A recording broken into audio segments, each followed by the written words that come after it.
Buenas noches, un saludo muy especial para todas las personas que se conectan a esta hora. Hoy tenemos una invitada muy especial, vamos a conversar con María Carolina Nieto y con Luz Faineri Valencia de la Corporación Ochun. Buenas noches, Catherine.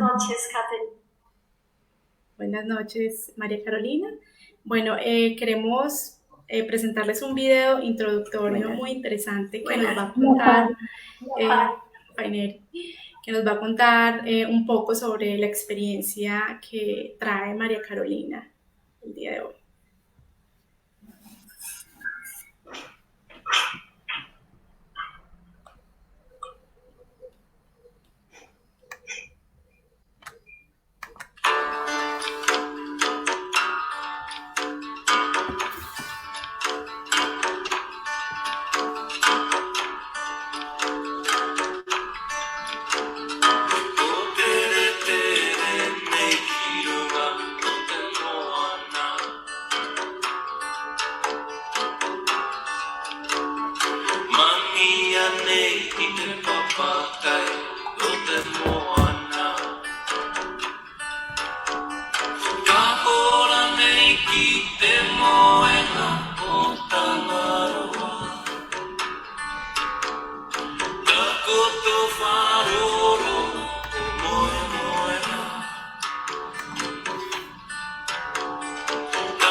Bueno,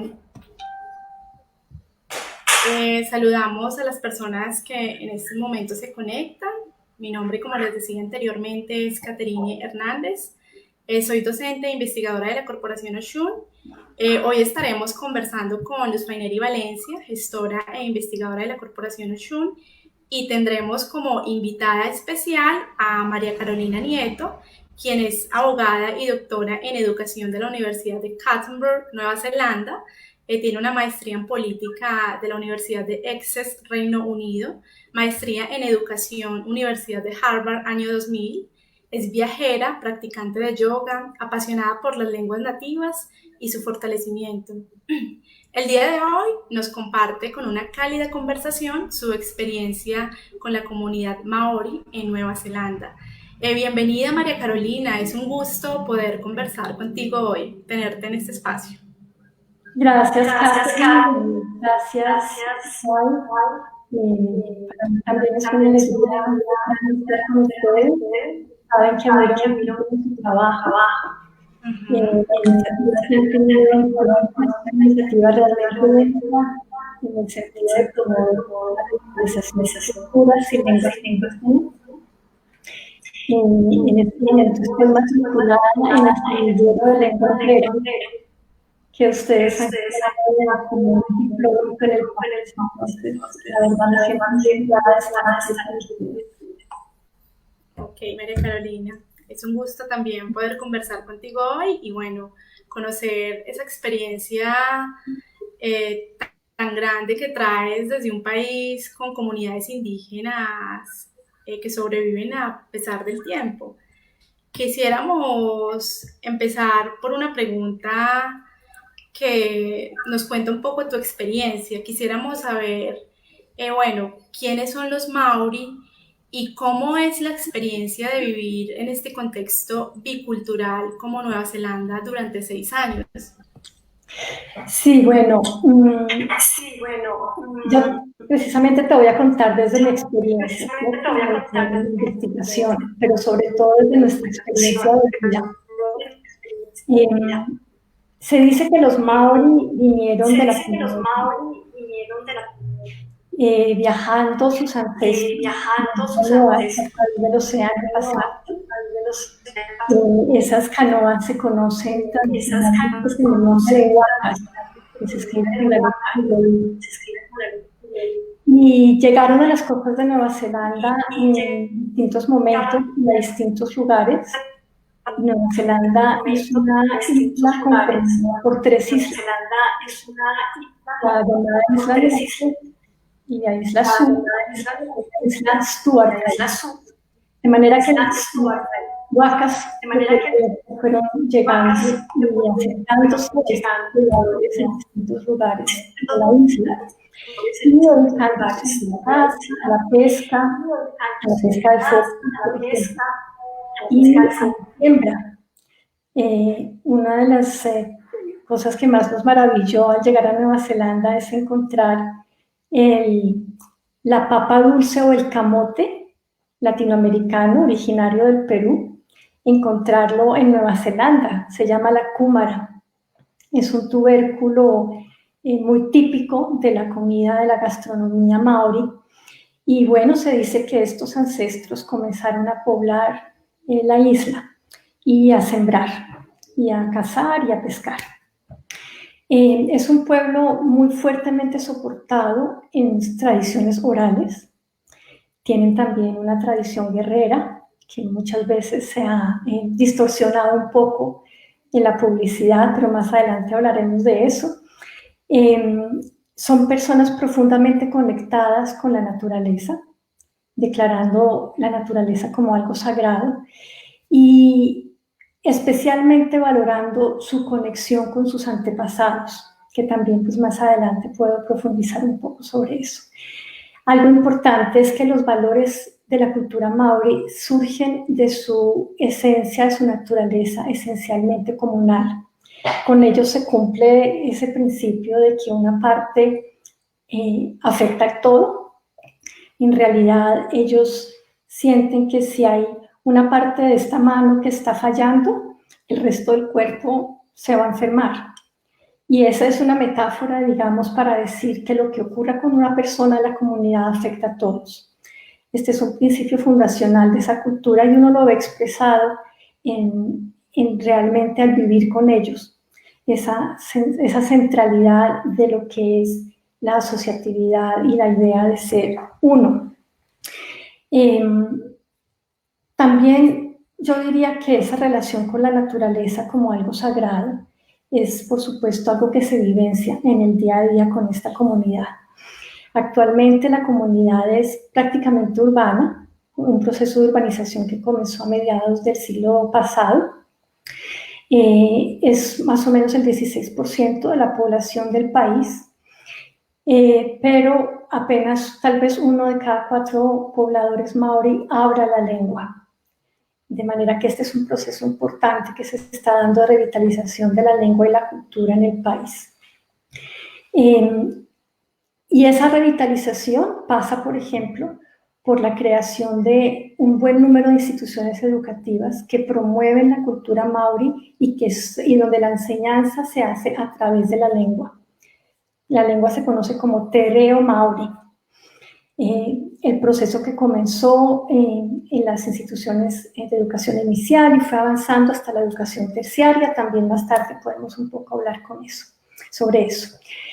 Ahora, ¿cómo fue la vida con ellos? Pues maravillosa, realmente enriquecedora en todos los planos, personal, familiar, profesional. Llegamos allá en el año 2014, el 25 de enero del 2014, con mi marido y nuestros hijos, Isabela y Santiago. Ellos inmediatamente ingresaron al colegio público local de una de las ciudades en Nueva Zelanda Sur, que se llama por su nombre en maorí Otautahi, y el nombre en inglés es Christchurch. Este es un colegio muy particular, una de las poblaciones más altas maorí en la ciudad. En este colegio no lo buscamos intencionalmente, pero digo que la vida nos regaló esa oportunidad realmente. Y ellos, bueno, ingresaron al colegio y yo inicié mi doctorado a finales del 2014. Llegué a trabajar con el profesor Angus MacFarlane, que es un líder tribal de una de las tribus de la Isla Norte, y con su esposa, que es un miembro de una de las tribus de la Isla Sur. Ambos son académicos muy reconocidos, con prolíficos escritores y conferencistas a nivel mundial. y tuve la suerte de poder llegar a trabajar con ellos como supervisores de mi investigación. Y además me alojaron en su, prácticamente digo yo, en su casa, porque se estaba iniciando en ese momento el laboratorio de investigación Te Reo Mauri, el laboratorio Terurangahau, que aparece en el video al principio con el icono. Y yo llegué allí pues como la única no maori, como la única no neozelandesa realmente, pero no maori, la única latina, y siempre me sentí realmente acogida, respetada, así como mi familia comenzó a ser parte de esa familia extensa.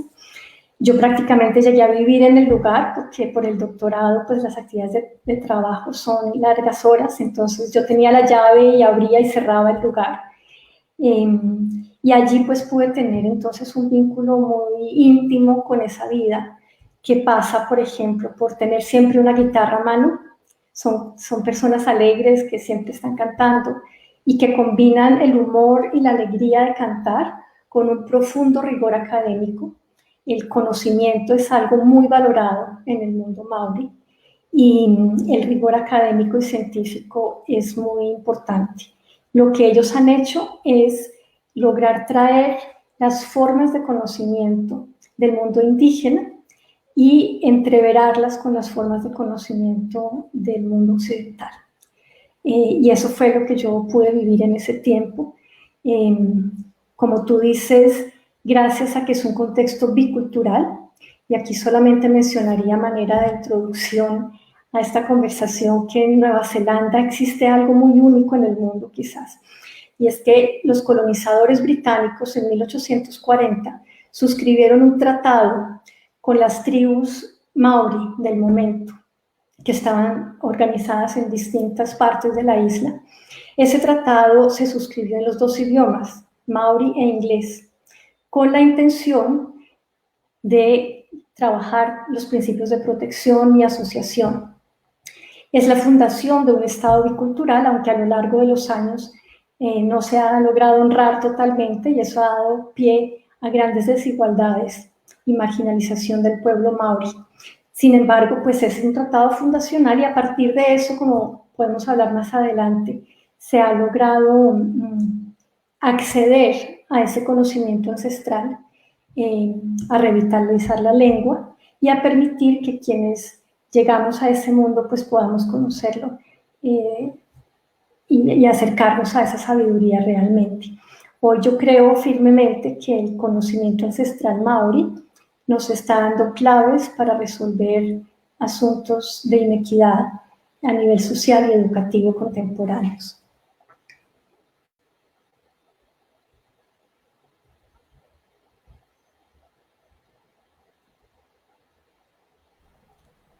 ¿No te escucho? ¿No te escucho? Sí, ya, claro que sí.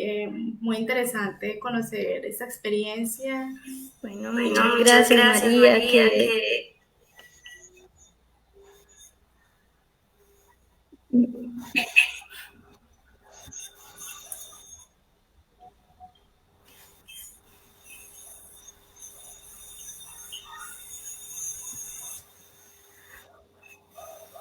Bueno, en el video vimos que hay una imagen muy interesante que incluye información del colegio de tus hijos escrita en maorí y en inglés, con iconos también maorís y con imágenes de diversas etnias o culturas y que representan la matrícula escolar. ¿Tú puedes contarnos sobre los procesos de revitalización de las lenguas en la comunidad maorí y por qué es importante la interculturalidad? Sí, como decía ahora, nosotros tuvimos la suerte de llegar y el colegio local, público local, en el barrio donde vivíamos, es este colegio Gilmorton. Y fue una experiencia maravillosa, como decía ahora, la población, la matrícula escolar, digámoslo así, refleja muy bien la composición del país.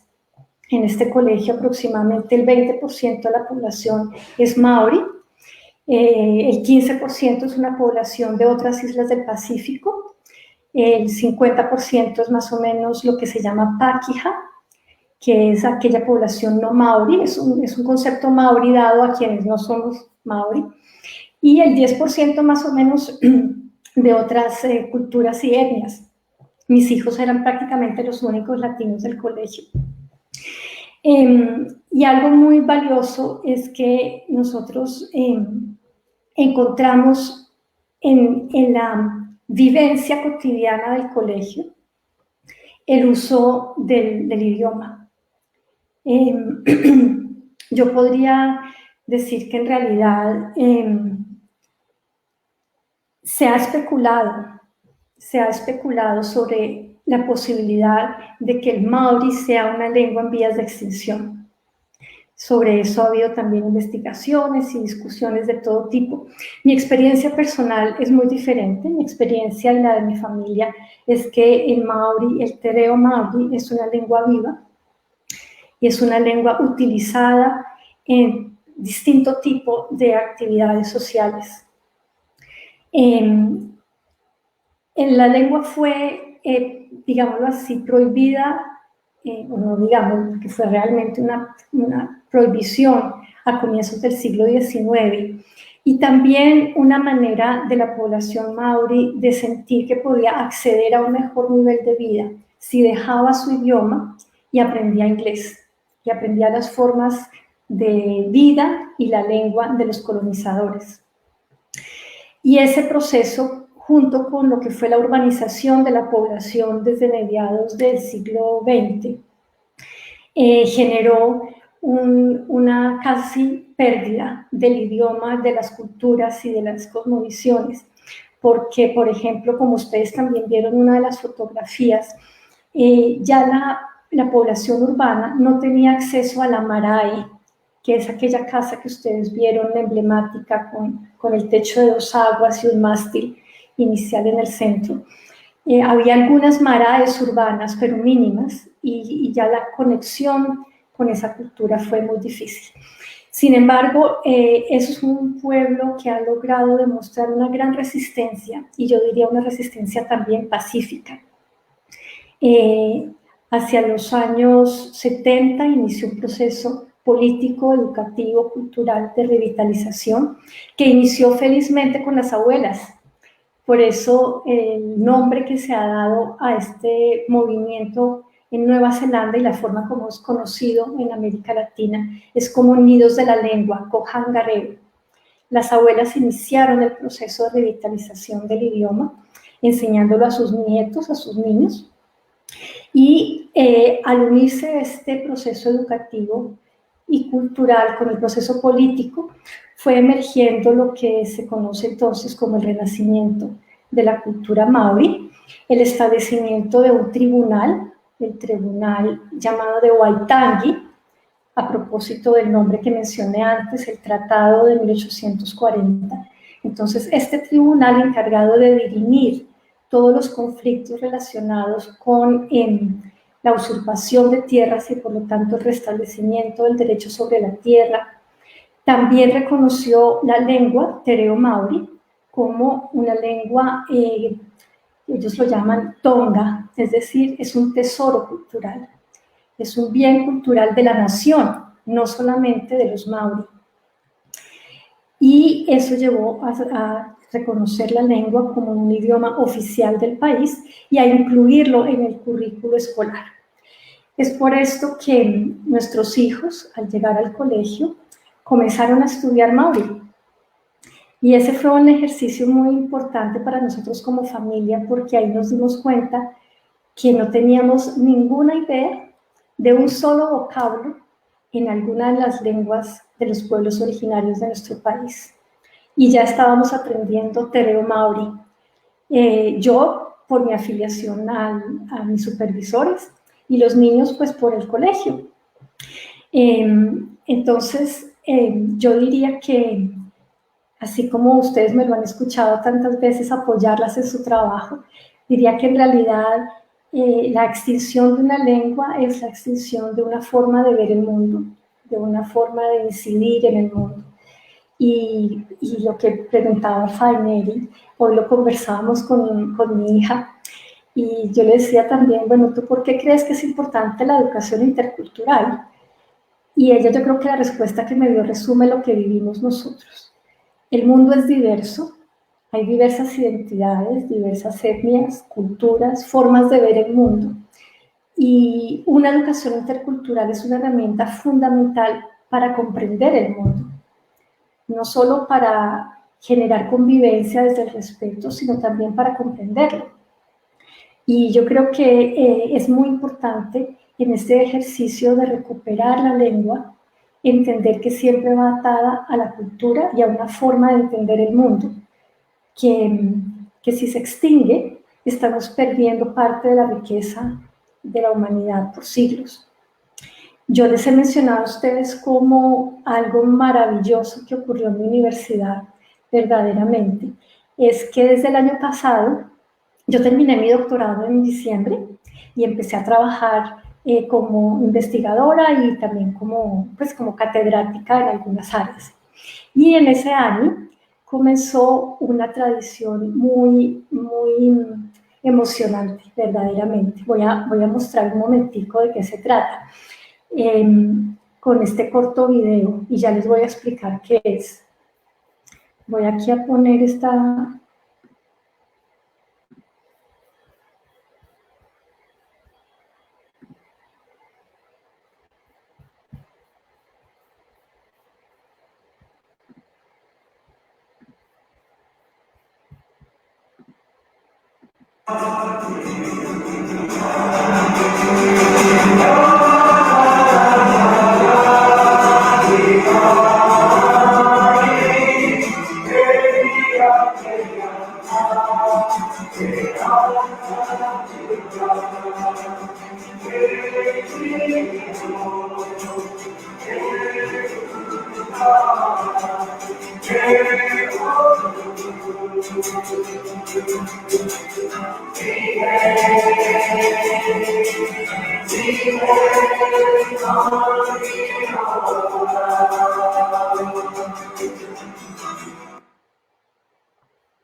Bueno, este es uno bien cortitico, pero pues a mí me parece significativo porque de alguna manera ahí se expresa lo que estoy diciendo, pero a nivel ya de una universidad. Este es el hall de entrada de la universidad, del Departamento de Educación donde yo hice mi doctorado. Es un edificio de 7 pisos y desde el año pasado comenzó esta tradición y era como cada día iniciaba a las 9 de la mañana más o menos el trabajo, pero todos nos reuníamos a la entrada del hall, quienes estuviéramos, no importaba si éramos 2 o 3 o todo el piso, y el inicio del día es una guayata en maorí. Como ustedes ven, quienes circulan por el edificio éramos los estudiantes, los profesores, todos, pero esa manera de integrar a la vida cotidiana el idioma y la cultura a mí me ha parecido verdaderamente significativa. En el laboratorio de investigación, todas las reuniones eran según el tikanga. Tikanga es el protocolo ancestral y este tikanga pues ayuda a entender cómo fluyen las relaciones entre las personas. No es solamente llegar y sentarse a una reunión, sino hay unos protocolos que ayudan precisamente al entendimiento y a la convivencia. Los letreros alrededor de la universidad, siempre en maorí y en inglés. Así que digamos, es una vivencia, yo podría decir, lo que aprendimos en Nueva Zelanda con relación a la revitalización de la lengua. Bueno, María Carolina, aquí a propósito hay una pregunta de Jimena Álvarez, pues que de alguna manera la has contestado, y es la siguiente. ¿Se incluyen términos maoríes en el lenguaje inglés?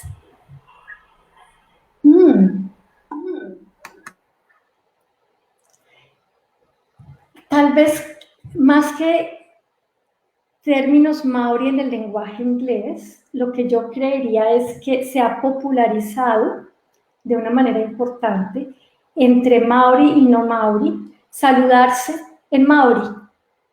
Por ejemplo, en la mayoría de espacios se saluda kia ora, kia ora.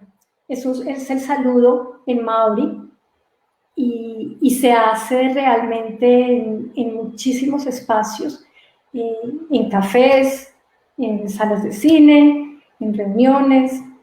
Entonces, tal vez más que haber incorporado una palabra que yo recuerdo en este momento, se utiliza ese tipo de conceptos y pequeñas palabras en el idioma, interceptados quizás, por la manera como la gente habla y se relaciona. Listo. Bueno, María Carolina, también sabemos que has desarrollado un proyecto investigativo basado en el concepto de justicia restaurativa, tomado de la filosofía maori y llevado a distintos contextos escolares en América Latina. ¿Nos podrías ampliar el concepto de esta filosofía y dar algunos ejemplos para entenderlo? Bueno, sí. Yo diría que en la cosmovisión maori, las relaciones, la reciprocidad y el respeto son centrales y son vividas y se transmiten a través de la experiencia. Cuando yo llegué a Nueva Zelanda, solo tenía un muy superficial conocimiento del tema de la justicia restaurativa. Efectivamente había escuchado que las raíces de la justicia restaurativa, las raíces históricas y culturales, estaban en Nueva Zelanda y fue, digamos, el principal foco de mi interés en la investigación. ¿Qué quiere decir esto? En términos educativos, por ejemplo, la justicia restaurativa parte del concepto de procurar armonía y equilibrio en las relaciones. Cuando se presenta un conflicto, antes de buscar al culpable, lo que se está buscando es restablecer la armonía en el grupo o entre las relaciones de las partes. Por lo tanto, se ha extendido en Nueva Zelanda el concepto de hui whakatika, que es este nombre. Este nombre es dado a la conferencia restaurativa. Tiene también un protocolo, como lo mencioné, el Tikana, y lo que permite es generar encuentro o conversación entre las partes que son afectadas por una ofensa. Digámoslo así, se pierde un celular en un colegio.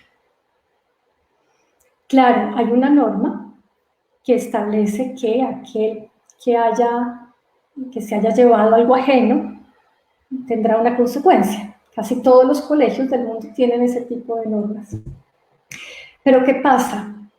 Cuando eso ocurre, se busca al infractor y normalmente se lo excluye del colegio, por ejemplo, porque se entiende que como es un infractor, merece un castigo. La filosofía maori parte de un principio muy distinto, y es que se generó un daño, y por lo tanto tenemos que involucrar tanto al ofensor como a quien sufrió el daño en el restablecimiento de la relación.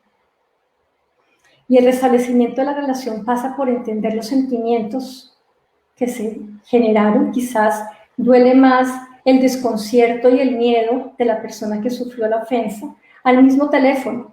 Y quizás esa persona que sufrió la ofensa quiere un tipo de reparación distinta a otro teléfono.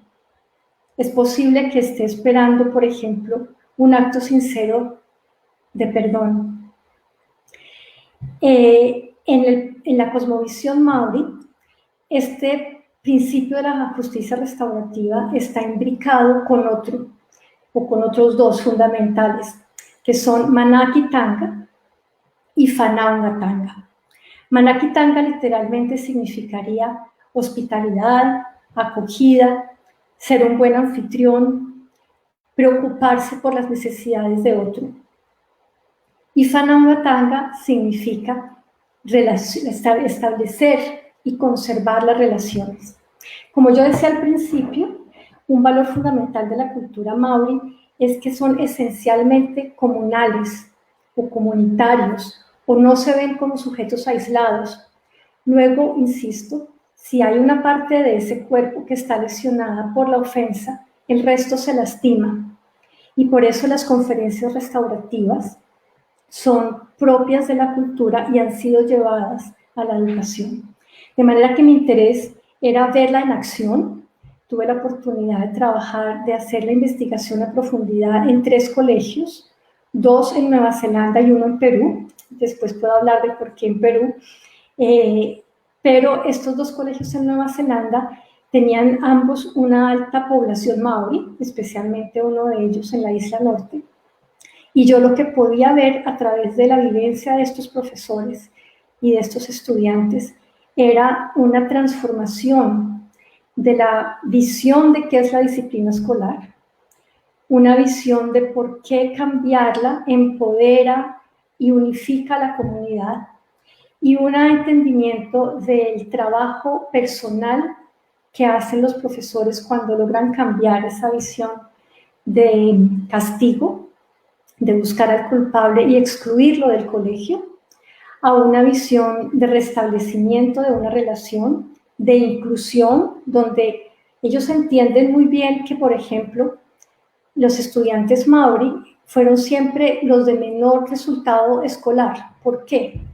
No porque los maorí fueran menos inteligentes que los no maorí, sino porque el ambiente del colegio, muy occidentalizado, generaba en estos estudiantes situaciones comportamentales, digamos, por fuera de las normas establecidas. Y terminaban siendo expulsados o excluidos de los colegios, con el doble problema de perder día de clase y del sentimiento de exclusión. Esas 2 circunstancias se han reproducido históricamente, llevando, como digo, a unos muy malos resultados de desempeño académico. Pero gracias a esta revitalización de estos principios, el del cuidado y el de las relaciones, se ha entendido que necesitamos formas alternativas de resolver los conflictos que no excluyan y agraven las desigualdades existentes. Y lo que yo pude ver en los colegios fue un exitoso proceso académico para los estudiantes que hacían parte de esta cultura.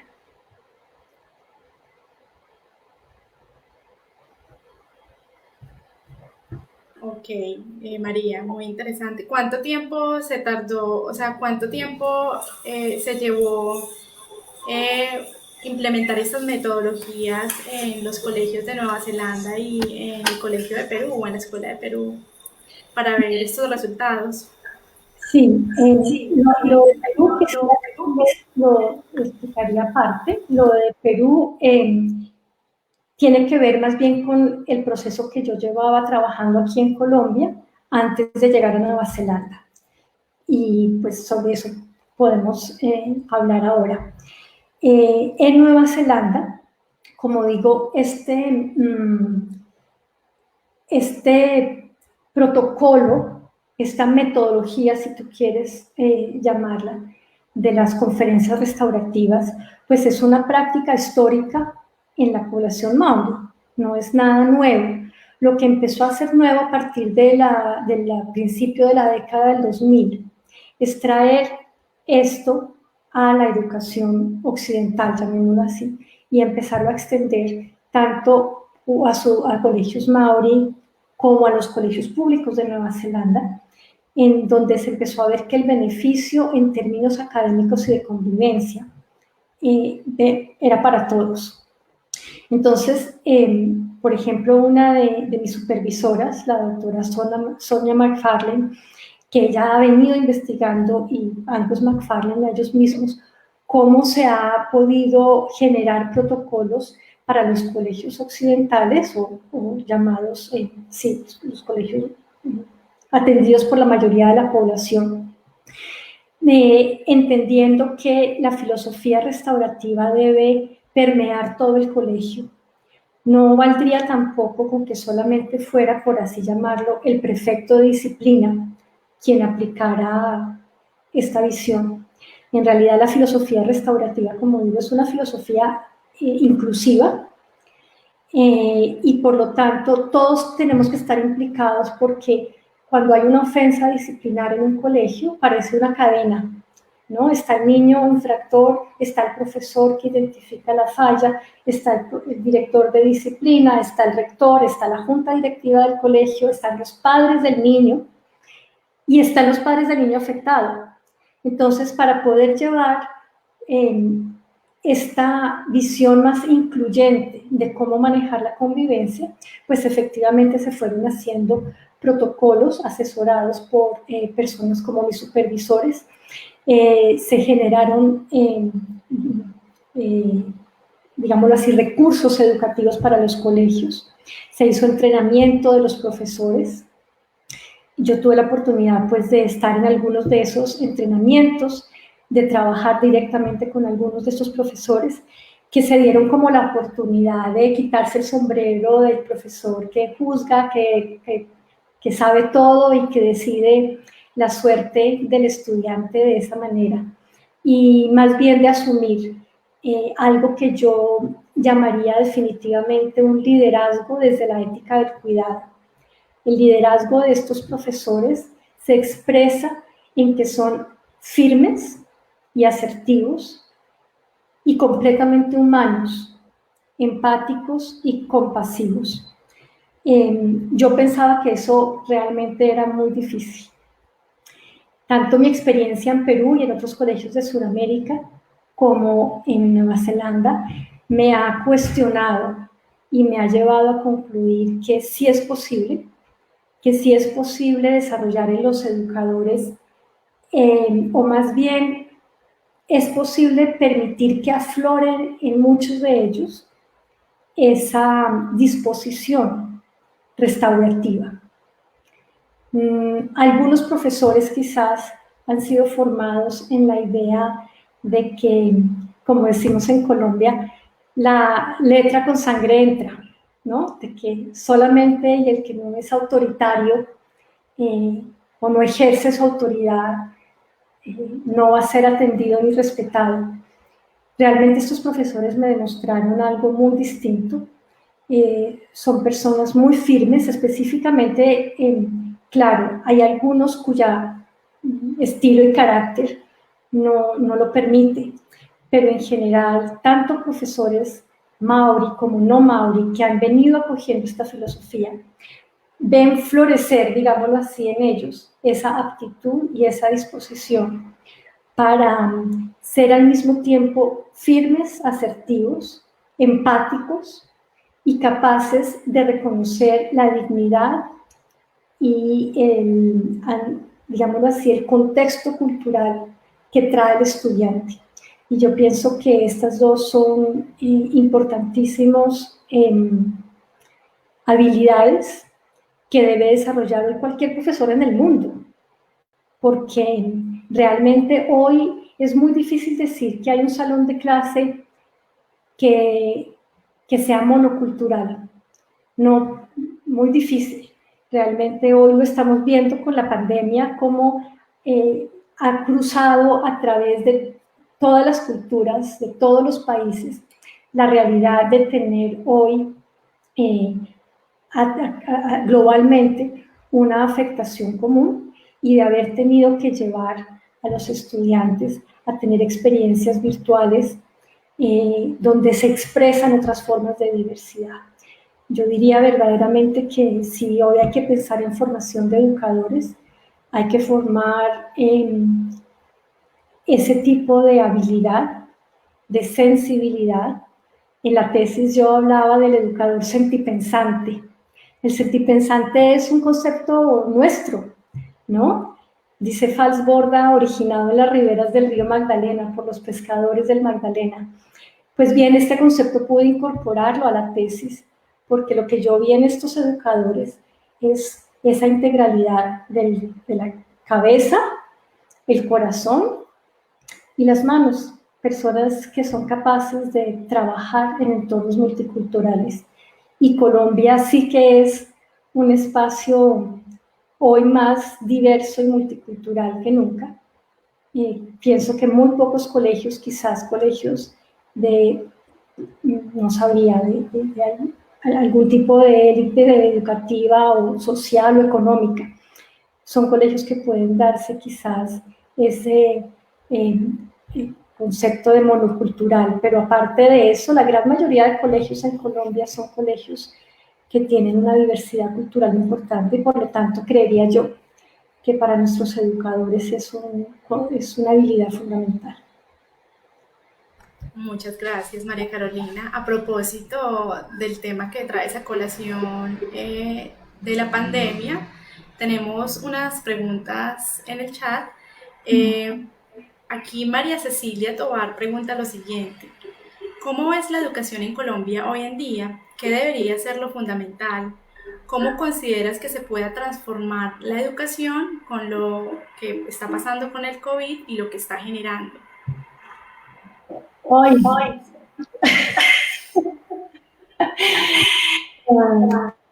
Sí, es tan interesante que la pandemia nos ha, como han dicho tantas personas ilustradas y muy sabias, la pandemia nos ha obligado a poner en el centro de la conversación las relaciones interhumanas y las relaciones entre los seres humanos y el planeta. Claro, esto era un tema, digámoslo, existente, pero no tan visibilizado.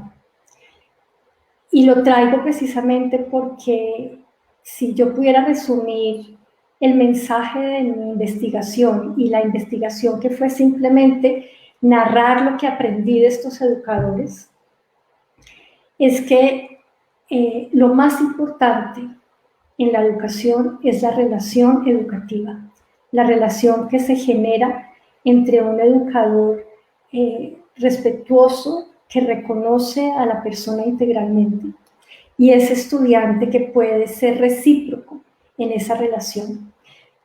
Concretamente, conocer la persona,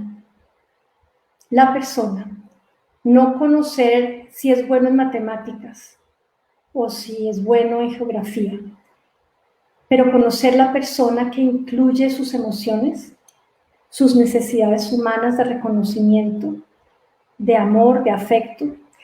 Y esto es muy importante en la educación secundaria, que fue el campo de mi trabajo. Casi que la educación primaria se da por descontada. Las profesoras de primaria siempre son afectuosas y amorosas, en todos los países del mundo.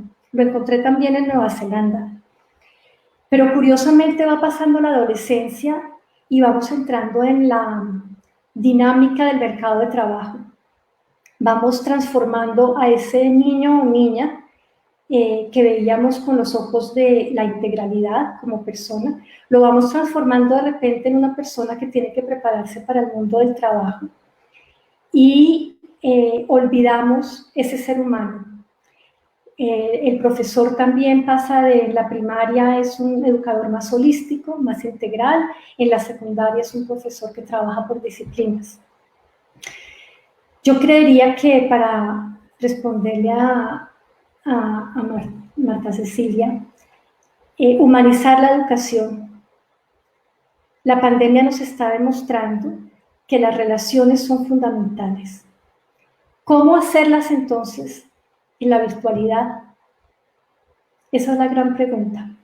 ¿Cómo logramos mantener ese norte claro? Como me decían padres, profesores, estudiantes, el profesor que me conoce como persona sabe cuál es mi estilo de aprender y yo aprendo. Eso era lo que me decían ellos.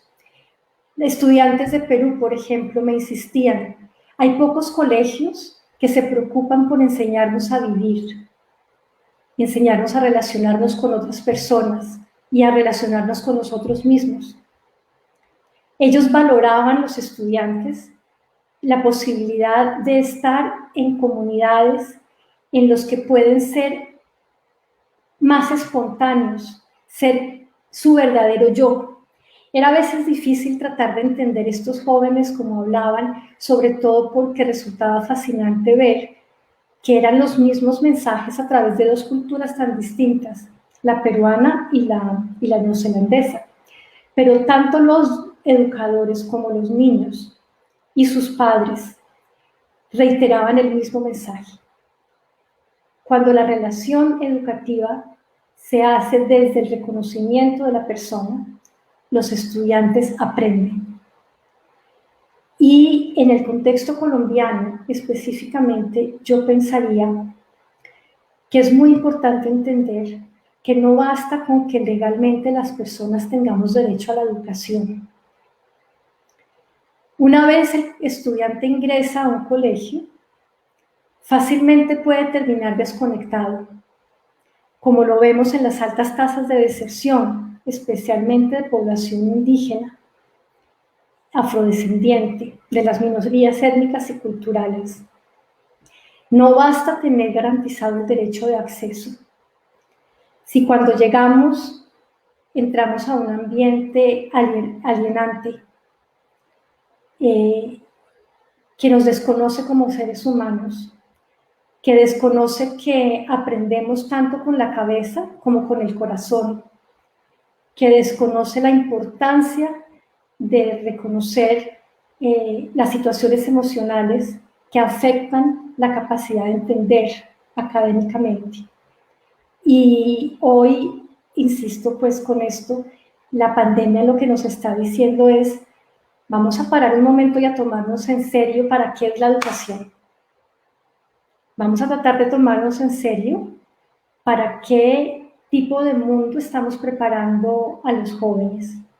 ¿Para el mundo de la competencia y del consumo o para el mundo de la solidaridad y la colaboración? Creo que sí, como dicen muchos sabios en este momento, es una oportunidad única que ojalá podamos aprender y no dejarla pasar. Muchas gracias por tus palabras, María Carolina, realmente alentadoras en tiempos donde parece habitar la desesperanza. Frente a esto, bueno, también hay una pregunta que es muy interesante de María Fernanda Chavarro Cardona, ella es de la Corporación Oshun, un saludo muy especial y bueno, dice lo siguiente. Muchas gracias Carolina por tu participación y un saludo muy fraterno. Quisiera preguntar, ¿de qué manera una persona que no pertenezca a una población indígena específica puede interrelacionarse con esta? No con el fin de expropiarla, sino como un crecimiento recíproco, partiendo de un contexto donde ese mismo ejercicio de exploración académica toma lo que necesita sin dejar a cambio un valor simbólico que equipare lo recibido. Sí, yo creo que, insisto, para mí lo más importante es haber tenido la experiencia de vivir y no solamente un acercamiento teórico. Como tú dices, nosotros tenemos la idea de, por ejemplo, aquí en Colombia, la población indígena está en resguardos y a veces tenemos una pretensión tan equivocada de la necesidad de civilizar, culturizar o modernizar. Es como esa mentalidad colonial que todavía no nos abandona. Y eso hace que no entendamos el principio de reciprocidad. Porque ese principio de reciprocidad parte de una valoración de lo que tú me enseñas y de lo que yo puedo compartirte. Mi supervisor Angus McFarlane ha trabajado copiosamente sobre un concepto en la pedagogía maori, que es el concepto de ACO, A-K-O. Y ACO es la idea también en nuestro contexto, por ejemplo, de Paulo Freire, que siempre hablaba de que hay una relación entre el educador y el estudiante que no es de igualdad, pero es de reciprocidad. Y eso mismo ocurre en contextos, por ejemplo, de investigación, como señala María Fernanda. Nueva Zelanda ha sido muy pionero en una metodología de investigación que se conoce como Kaupapa Maori. Esa metodología de investigación parte de un principio, y es que la población indígena no es un objeto de estudio, y que hay un saber desde la población indígena de cómo se construye conocimiento, que puede ser imbricado a la forma como se construye conocimiento en Occidente. Así como decía una de las grandes creadoras de esta metodología, Linda Tuhai Smith, en un libro que publicó en 1999, decía que la investigación se ha vuelto una palabra sucia, decía ella, una palabra desagradable en las comunidades indígenas, que siempre llegan a ser objeto de estudio y, como digo, del pensamiento colonizador. Yo pienso, insisto, que algo maravilloso que ustedes están haciendo en Corporación Oshun es darnos la oportunidad de vivir esa reciprocidad, de acercarnos, por ejemplo, en mi caso, tímidamente y con muchos problemas, porque ya aprender un idioma a estas alturas es complicadísimo, pero aprender el idioma en Vera, porque vivo en Pereira, y esta es la tierra de nuestros ancestros donde estamos parados, es la cultura quimbaya, la cultura embera. Luego, debemos honrar esa cultura. Somos nosotros los recién llegados, ¿no? Estas son culturas muy antiguas, y acercarnos a entenderlas y acercarnos a aprender su idioma no es una dádiva hacia esa cultura, es una aceptación de una ofrenda que recibimos y que todavía afortunadamente se puede acceder a ella por quienes han logrado conservarla. Entonces es como cambiar esa perspectiva de quién es el que sabe y por lo tanto el que debe mostrar el camino, y aceptar la reciprocidad y el conocimiento mutuo. Ok, María Carolina, muy profundas tus palabras. Entender esta filosofía de vida y aplicarla en un contexto académico, escolar, es un reto que tenemos todos los docentes.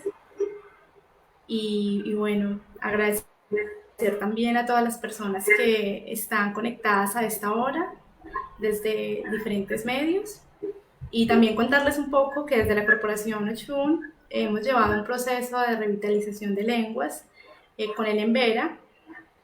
A principio de año empezamos con el profesor Libaniel de Santa Cecilia, que viajaba 5 horas, 6 horas, y bueno, llegaba y había un intercambio muy interesante en el aula. Los que de pronto tuvieron la oportunidad de estar allí conocen un poco más como sobre todos los mitos, leyendas que él nos traía. No solo era la clase de lingüística, sino que era el universo embera en sí.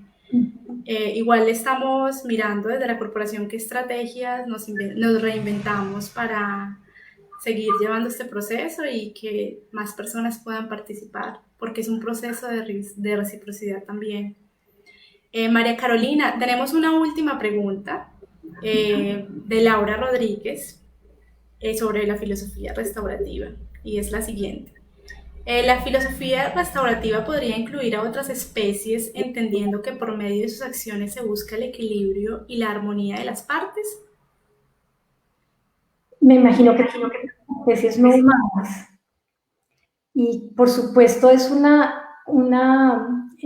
yo diría una característica común en los pueblos indígenas del mundo, y es reconocernos como parte del mismo entorno. Somos parte de la naturaleza. Hoy se está discutiendo eso a propósito de la pregunta de Marta Cecilia con la pandemia, ¿no? La restauración pasa por restaurar la madre tierra, nos dicen nuestros ancestros indígenas, por restaurar nuestra relación con la madre tierra. Todas estas culturas tienen en común, por ejemplo, rituales en los que podemos pedir permiso y agradecer cada vez que obtenemos o que hacemos uso de los recursos naturales. De manera que entiendo que quizás puede resultar un poco exótico para algunas personas hablar de rituales indígenas de agradecimiento y de pedir permiso.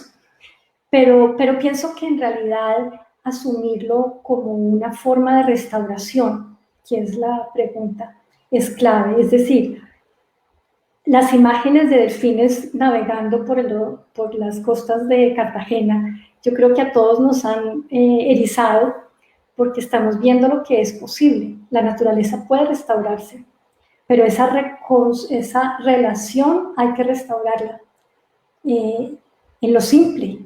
Entender, ahora hemos hablado mucho en mi familia de verdad que vamos a aprender, ¿no? Cómo vamos a reconstruir, a restaurar nuestra relación con la naturaleza de una manera más consciente. Y yo pienso, insisto, que ahí lo único que tenemos que hacer es mirar atrás. En Maori y también en las culturas latinoamericanas, el tiempo funciona, como dice un profesor acá pereirano, al revés. Miramos al pasado para entender el presente y el futuro. No estamos tratando de anticiparnos, porque es el pasado el que da las claves sobre cómo debemos vivir. Y yo sinceramente creo que eso es una lección importante hoy para restauración. Bueno, María Carolina, agradecemos mucho la disposición de estar en este espacio, de compartir esa experiencia tan maravillosa en investigación, en trabajo de campo, porque sabemos que has complementado muy bien tu vida académica también con la vida comunitaria. Y bueno, nos conocimos en un contexto también comunitario, muy interesante, de revitalización de lenguas, pero también de búsqueda de patrimonio Quimbaya. Bueno, creo que seguimos caminando la palabra desde distintas perspectivas, pero nos juntamos en algún momento. Agradecemos también a las personas que, bueno, estuvieron pendientes de la charla, por los comentarios, las preguntas, de verdad que ayudan a nutrir este espacio de conversación. Y estaremos informando pronto sobre los procesos que vamos a seguir llevando desde la Corporación Oshun, los procesos de revitalización de lenguas, específicamente el Embera. Tienen que estar muy pendientes de nuestras páginas, Palabras de Nuestra Tierra y Corporación Oshun. A María Carolina, muchas gracias. Y bueno, no sé de pronto si sabes cómo se dice muchas gracias en Maori. ¿Nos podrías regalar de pronto esa palabra? Juntos decimos que hora. Kia ora. Gracias. Gracias. Kia ora. Sí. Y Kaki te amo. Hasta pronto, amigos. Kaki te amo. Hasta pronto. Aquí te hago. Hasta pronto. Muchas gracias a todos los que participaron. Hasta pronto. Kaki. Chao.